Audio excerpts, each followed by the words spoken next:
What's up? I'm Sterling. I'm a world-renowned drinker, and tonight I'm going to show you how to make the best cocktail. This drink is a bit complicated and requires a precise amount of each ingredient, so it might take you a few tries before you fully master it. It's called the Jack on the Rocks. You need a proper whiskey glass, like this one, that I boosted from the Bellagio in Vegas. 3 ice cubes. Measure an exact shot of whiskey.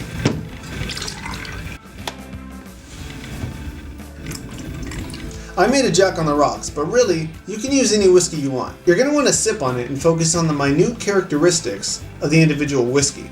Cheers.